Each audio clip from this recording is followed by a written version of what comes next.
This presentation tonight is really special to me. I call it Immigration 101. And what it is teaching you all about the very basics of immigration law, which may sound a little silly, except you're going to find out over the next hour how very complicated all of this is. And what it's intended to do is not so much talk about the news and talk about the headlines and talk about all the things that are rightfully shocking us all so much right now. It's more to give everyone a building block understanding of how all these laws and policies function so that you can be a better advocate and a stronger activist. And when you're reading things on the internet, when you're talking to people, when you're listening to things on NPR, that you can have a deeper contextual understanding of how all of these things function. It's going to make you a better activist, and it's going to make you a stronger advocate, and it's going to make you more able to discuss this with the people around you. It's also going to give you a whole bunch of questions. I've been studying this stuff for about 10 years now, and I have every week, every day practically, a whole new set of questions comes up. I push down walls and I find new things, and I'm like, oh my gosh, what's this about? It's an extraordinary complicated issue. It's an extraordinary complicated body of American law. They say it's second only to tax law, is immigration. Immigration's the most complicated. And it also has a really, really complicated and rich history in this country. So this is some of the stuff I'm hoping to talk to you guys about today. So if I had my slideshow, the first slide would say, who are immigrants in this country? So this is a really funny question to ask a group of people, right? Especially people who are ostensibly here because they've probably been hearing about immigrants, talking about it, watching the news, maybe they are immigrants themselves. But it's actually like a definition that like most people can't readily provide you. What is an immigrant, right? I give these presentations to kids all the time. Does anyone want to guess what kids say when you ask them what is an immigrant? Kids in Santa Fe? It's not very PC. Maria, do you go? What? Sorry, what? Oh. I say, what's an immigrant? And they say, it's a Mexican. Oh, no. Right? When you're in Santa Fe public schools, that's what people say. Or they say it's someone who's here illegally, right? Or they say it's someone, there's all these like, this like, I don't want to say negativity, but there's all this baggage attached to the word immigrant when we see it written down, when we hear it said, when it's spoken aloud. But actually, all an immigrant is a fairly neutral term. It's someone who was born in another country who comes to live in another country. Now, the really key part of that is to live.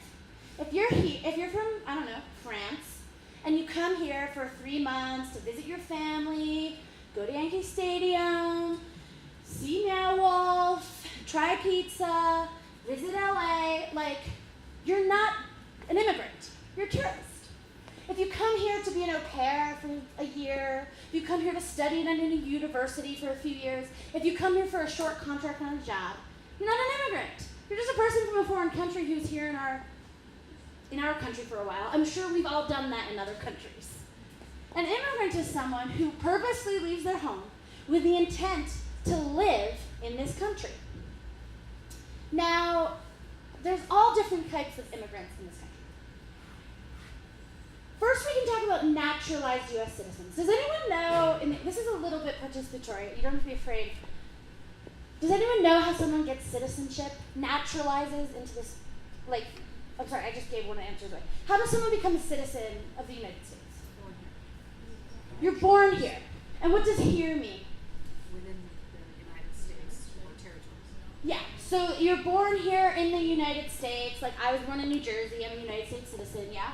Or of American parents. Well, so that's the next thing. So let's just first talk about the location when you're born. You can be born in a U.S. protectorate, you can be born in Puerto Rico, anything that's U.S. land. You can be born on a naval base in Japan, anything that's controlled by the U.S., that's in U.S. jurisdiction, and you're born there, you're a United States citizen. Anybody, it doesn't matter who your parents are. You could have 2 undocumented parents, you're born in an area controlled by the U.S., you're a U.S. citizen. I imagine there's a lot of people in this room who are U.S. citizens because of that reason. Now, you can also Actually, U.S. citizenship laws are super, super liberal. And you can also become a U.S. citizen if you are born to one U.S. citizen parent in any part of the whole world, right? Not both, just one. One of your parents has to be a United States citizen.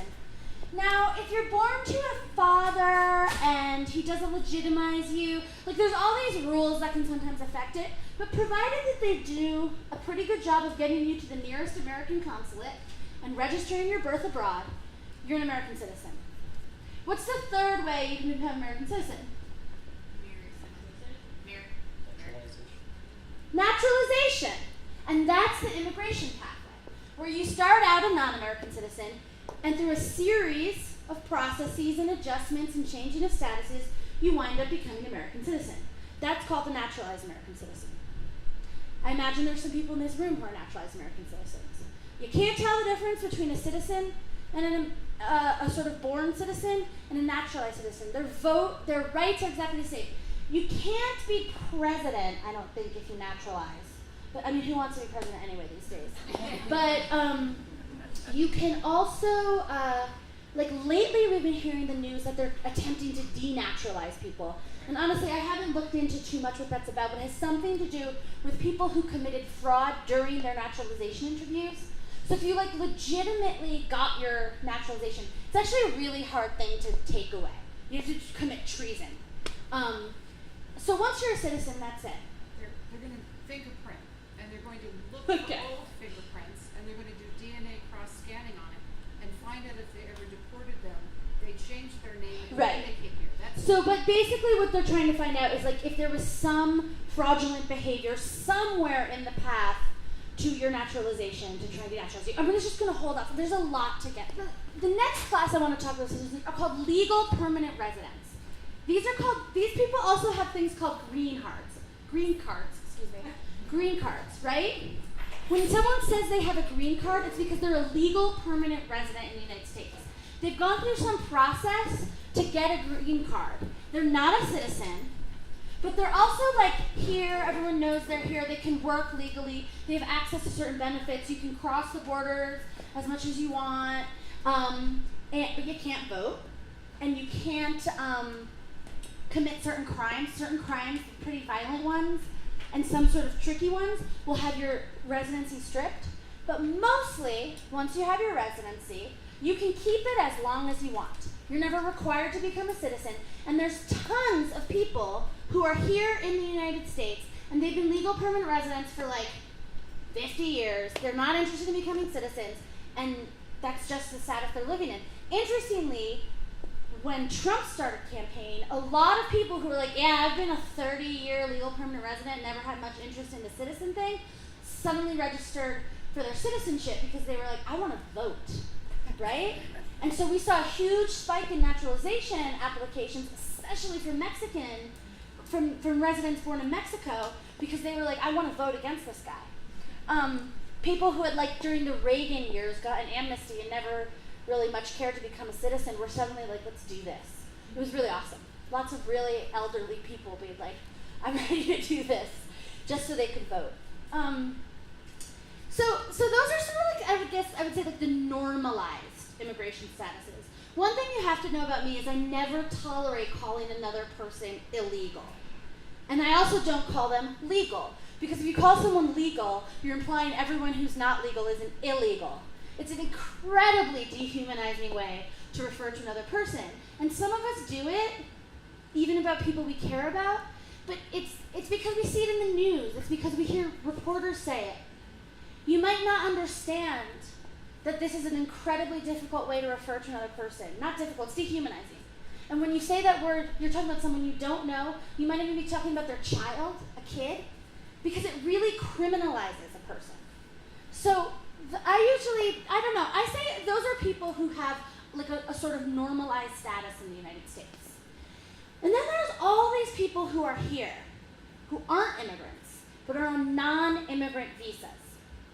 There's like an alphabet soup of these visas. You got the A visa, the B visa, the C visa, the D visa. It goes on and on.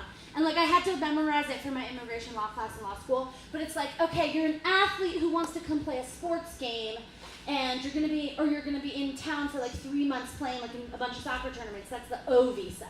And if you're a photographer who wants to do show your work, that's the O2 visa. Tourists are the B visa. Students are the the J visa. Fiancés who are visiting their fiancés, that's the K visa. I mean, it goes on and on and on. But those people have non-immigrant visas. They're welcomed in at the port of entry, and their passports are stamped saying like B2, K1, O, L. Literally, it's mind-boggling. But the expectation when you're at the port of entry is that you're going to leave, right? Some of those visas might be for 3 months. Some of them might be for a year. Some of them might be for 5 years. But the expectation is that you are not intending to immigrate. It's a non-immigration visa, and that you're going to go back to your country. The number one way immigrants come into this country and are undocumented, there's this whole myth that they're crossing the border, running through the borders, they're chased by the migra. No. The number one way people are undocumented in this country is they come through our ports of entry on non-immigrant visas, tourism, work visas, where they're expected to go home, and then they don't do it. They overstay. It's called a visa overstay. And that's all it is. You say, hey, I'm coming in for 3 months, I'm a tourist, and then you just don't leave. That's it. That's the number one way undocumented immigrants are in this country. The vast majority.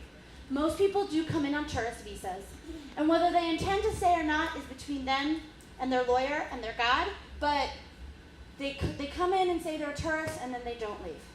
Huge. This myth that there's all these people crashing our border is wrong. They're crashing our ports of entries completely legally. Then there's other statuses people can be in. Deferred action for childhood arrivals, or DACA, is a great example of one of these weird statuses. Like, you don't have an immigrant visa, you don't have a green card, but they're also not trying to deport you. And so that's what Dreamers are. It's a really special status that allows people to work, but it isn't a pathway to citizenship or a green card. Another special status might be refugee. Like you've entered on a refugee visa, and you're just sort of living in the country under the refugee status. And eventually, if you stay long enough, if the refugee it's a year, with the political asylee it's a year, you can adjust your status to that of a green card. But there's a lot of people who are in these intermediary phases. And then, of course, we have our undocumented immigrants. Who knows how many undocumented immigrants live in the U.S.? About 11 million. And that number is actually shrinking because people are leaving, because this is a terrible country to be an undocumented immigrant in right now. But there's about 11 million people who are undocumented in the country right now. And they are the subject of almost the entire immigration debate we're talking about now. When people are freaking out, okay, there's a little freaking out about Dreamers, but I think most people are mostly over it. They've accepted that Dreamers are part of the fabric of American life now. Not our president, but most people have. When you look at the polls, they're like, we're cool Dreamers. All of the fighting, all of the nonsense is because we have 11 million undocumented people in this country. And sort of the subject of probably the next 15 minutes of what I'm going to talk about is, why do we have so many undocumented people? What are people so angry about? Why on earth are 11 million people here undocumented? How does it happen, and why does it happen? You already know, because I already told you, that most people come in on tourist visas and overstay. The majority of undocumented people here are here on visa overstays. There is a huge amount of people, and they're all from Latin America, who came in what we call EWI, entry without inspection. Sometimes when you're talking to an asylum speaker, you have to say did you come por rio or puente? Did you come for the bridge or the river? If you cross the river, it's entry without inspection. If you cross the desert, it's entry without inspection. So some people do still come up across the border without permission. The thing is, though, is our border, that this myth of the border crisis, that there's this porous border that people are pouring in over, it's a complete myth. We have really, really intense border security right now. Just ask any undocumented immigrant who's trying to cross UE. They're not even trying to do it anymore. You can't do it. And the cost of a human smuggler who's actually going to get you through the border security is astronomical. Because just to get a coyote, like right now from Central America, who's going to dump you on the north side of the river and abandon you in the desert and not even attempt to get you across Border Patrol, that's about $10,000 right now. And so the cost of the smuggling that you actually need to smuggle yourself up across the border is a cost prohibitive for most normal people. So there aren't even that many more undocumented people coming into the United States right now because they've closed the borders and they're cracking down on immigrant visas. They're doing the non-immigrant visas. They're doing the extreme vetting. We don't have a huge growing problem of undocumented immigrants pouring into our country anymore. We have asylum seekers on our border right now. And that's what's going on. And we're going to get I'm just going to talk a little bit about undocumented folks, and then I'm going to talk about asylum seekers. But that's what's going on our border right now. This isn't the 90s. It's not the aughts. We don't have this. Mexican migration right now is at a net negative. There are more Mexican immigrants leaving the U.S. than there are who are attempting to come.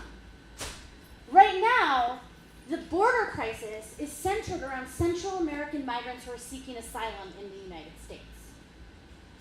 And that's just like a really, really important thing to parse and understand when you're told you're supposed to be afraid of immigrants, right? But let's talk about doing it legally. Because the number one complaint that I have when I'm talking, when an article comes out about our work, is they say, why don't your clients want to do it legally? My family did it legally, some of them say.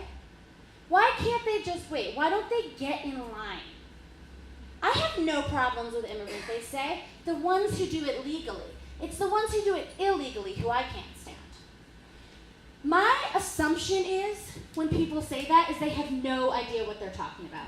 Because I've never met a person who understands this system, ever, in my entire life, who, when they understand the system, still maintains that it would just, why can't someone just do it legally? So let's talk about what does legal look like. Let's say you want to get a green card. We have so many opinions about immigrants doing things legally and illegally. But the majority of people, when you ask, well, how does someone do it legally? They're like, I don't know, you just make an application? Or you say, what do you think is stopping someone from doing it legally? And they say they're lazy, or they're afraid, or they don't want to pay the money, or they have no respect for the law. They're just a rule breaker. It's just think in your own brain. How would you even start the process? Some of you guys, I know, I'm looking at you and I know you've done this process, so you've been through it, so you're cheating if you answer this question.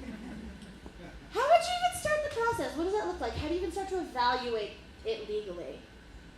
I didn't, and don't be embarrassed if you don't know. I didn't know this until I went to law school and went $100,000 into debt and took a bunch of courses to figure it out. So don't worry about it if you're a little stumped here. So, yeah, you go to your consulate. You get in line, right? You put in the application. Right. So when I describe the legal way to do it, I generally put it into two really broad categories. Now, if there was an immigration lawyer in the room, they'd be like, well, this, and this. I'm talking in general terms right now, so give me a break. There's all sorts of exceptions to these rules. But generally speaking, you can get a green card through work or family. I'm not an employment lawyer. People ask me immigration questions, and I'm like, yeah, totally, HB visa. And then I know nothing about it. But I do know this. You have to be extraordinarily talented to come on a visa through an employer. And you have to find an employer that wants you to work there so badly, they're going to go through a lengthy and expensive labor certification process to make sure that you're able to get an employment visa, a green card through employment. STEM professions, science, technology, engineering, medicine, stuff like that. These are where you're finding employment visas. Los Alamos National Labs has a lot of people who are on employment visas. construction sites and restaurants don't. That's because there's no visas for unskilled labor. Now I know you're thinking, but what about the people who work in the fields? Those are non-immigrant visas. They hire people, they give people visas to come in for like a couple months and pick fruit, and they're expected to leave again. That's not a pathway to a green card. We need high-skilled workers to come in on a pathway to a green card. And I'm guessing most people in this room do not have a high enough skill to actually get an employment green card. And who cares anyway, because I work in social justice, right? And so when I work in social justice, I work with the most vulnerable people. And if you have an engineering degree and you're working with a boss who can pay like $20,000 to get your employment visa, I'm not talking about you tonight. I'm talking about the most vulnerable people in the world. And the way you would do that is through family immigration. So, hi Yoga. Sorry, I've seen all these people I like. So, family immigration, you have to have an immediate family member, and Maria and I spent a lot of time talking about this today, an immediate family member who is already a United States citizen or a legal permanent resident. So they have a green card, or they've naturalized, or they were born a citizen. Now, immediate family member is not Tia, it's not your grandma, it's not your sister-in-law, it's not your little cousins. It is your spouse, your parent, your brother or sister, or your child. Think about like a nuclear family, like the families that kids draw when they're drawing pictures of family. That is who already has to be a citizen or a resident to be able to petition for you to come into the United States. So, if nobody in your family is a citizen or a resident, again, your immediate family, there is no line for you to get into. That is the majority of people on planet Earth. The majority of people on planet Earth do not have a family member who already has a normalized status in the United States. So there is no line for them to get into. There's no door to knock on, there's no application to put in, they can't do it. Full stop. So to say to someone like that, like, why don't you just do it the legal way? It's pretty obnoxious. Because I'm sure they would love to do it the legal way if there was a legal pathway, but there simply isn't. Now, even the people who have those relationships, it can be pretty dicey to get a green card. Spouse is like the golden ticket to a green card, provided that you don't have any prior immigration violations and you don't have any sort of criminal history that would make you ineligible. But if you have, if I was let's say like a Mexican national and I married a U.S. citizen, and we met and I went to the American consulate, I'm guessing it would take about a year, a few $1,000s, and you could come into the United States. That varies. Sometimes it goes quick, sometimes it's a nightmare, it takes years. That's pretty much as good as it gets. And then after 3 years, you can become a United States citizen. So the pathway to citizenship for the spouse of a U.S. citizen with no immigration violations and no criminal history, nothing that would make them ineligible, pathway to citizenship is about 4 to 5 years, if everything goes well. That is it. That's the golden ticket. If you guys have your phones out, I want you guys to Google something. You don't have to, but it's called the Visa Bulletin. Right? We looked at it today, and Maria was just like shocked. Almost all other relationships are in these categories, and I did want to show you guys this slide, which is why I'm pissed that I locked myself out of my office. But there's all these things called family preferences, and so Google Visa Bulletin, and like if you have your phone, and just look at the July bulletin. You can share with your neighbor if they don't have their phone. The F1 category, for example, was what Maria and I looked at today, is unmarried sons and daughters of U.S. citizens. Is that correct? Is someone looking at F1? Unmarried sons and daughters of U.S. citizens. It's okay. It's kind of hard to navigate. You'll get there or you won't. But you scroll down, and there's all these categories, and it says family preferences. F1 is unmarried sons and daughters of U.S. citizens. F2 is, there's several categories there's subcategories. F4 is my favorite to talk about. That's brothers and sisters of U.S. citizens. So we'll stick with that. So the chart looks like this, F1, F2, F3, F4, and then it goes across. All chargeability areas, which is every country in the world, except India, China, Mexico, Philippines. So it's a 4x5 chart that says, here are the categories, and here is every country in the world, Mexico, India, China, Philippines. And then that chart is filled with all these dates. Stick with me. I've been studying this stuff for 10 years. This is as clear as I can possibly make it. So let's say I am petitioning for Sylvia. She's my sister. She's a non-US citizen. I'm a citizen. That's the F4 category. I would send some money. We'd fill out the paperwork. We'd show that birth certificates that show we have the same parent. Send it in. If we sent it today, July 12th, 2018, we would receive the priority date of July 12th, 2018. It's like standing in line at the post office, right? And or at the DMV, worst, when it's like, now serving customer 65, and you look up in your number, and it's like 1020. But so if we sent that today, and Sylvia's in Mexico, and I'm a U.S. citizen in the United States, F4 category, our priority date would be July 12th, 2018. Is anyone on the chart who can tell me what the F4 date is for Mexico right now? What is it? January 8th, 1998. That is where they're currently serving priority dates. That means the hermanas who are getting their cases processed right now put in their application 20 years ago. Can someone tell me what the F1 category is for the Philippines? So this is if you're an unmarried son or daughter of a U.S. citizen from the Philippines. What is it? June 06. It's a 12-year wait. You can sort of explore the chart if you get a chance to pull it up and look at it, or you look at it at home. It's insane. My guess is when people are saying, why don't you do it legally, Mexican? They don't understand that someone who has a statutory right to a visa through U.S. immigration law can put in an application, and with straight face, the lawyer is going to be like, it's going to be about 20 years. But here's the worst part about it. It's going to be so much more than 20 years. These categories are based on a limited set of visas, right? It says like there's 23,000 visas in this category per year. And it keeps getting so oversubscribed, that the priority dates are slowing down and slowing down and slowing down, right? So many people are wanting visas that they're not going to be able to process them at the rate they're processing them now. It might not be 20 years. It might be 40 years for a client who puts an application in today.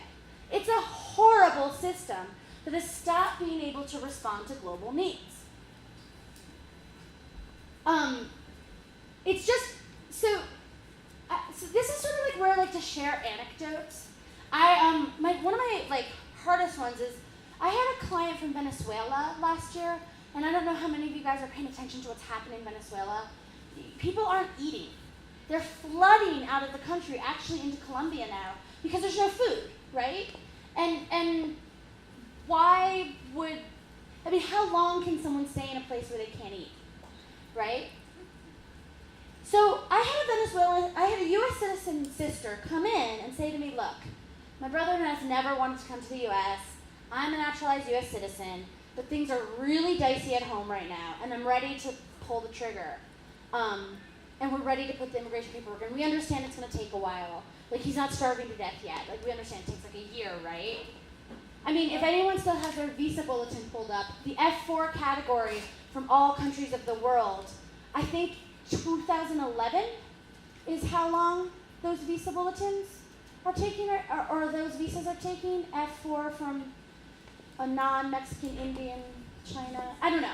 Anyway, I had to tell this person last year, what? 04. So this was 2017. I had to say, yeah, we can put the paperwork in. Right now it's looking like it's going to be about 13 years till he gets his visa. And the family's they laugh, and they're like, oh yeah, that's a great joke. No, but seriously, 9 months to a year? I'm like, no, actually, right now it's looking like 13 years. I'm like, but he's not eating. Let's do the emergency thing that we can do to help him get here, because this is my brother, I'm a U.S. citizen, he has a right to the visa, and they don't get it. Like it's mind-boggling that that would be the solution for their family. I had a family that I worked with a little bit, 2 U.S. citizen parents in Houston, and their unmarried F1 category, unmarried adult child of U.S. citizen daughter was in Honduras being threatened by the gangs. And they went to a local immigration attorney in Houston, and they said, okay, our daughter and our grandson are being extraordinarily threatened. We're U.S. citizens. We need to get her up here. And they told her something along the lines of, it's going to be 14 years until she can do it legally. She said, no, I mean, there's a threat on her life right now, and she's got a 4-year-old son. She's a single mom with a 4-year-old son. She has to move. We're American citizens.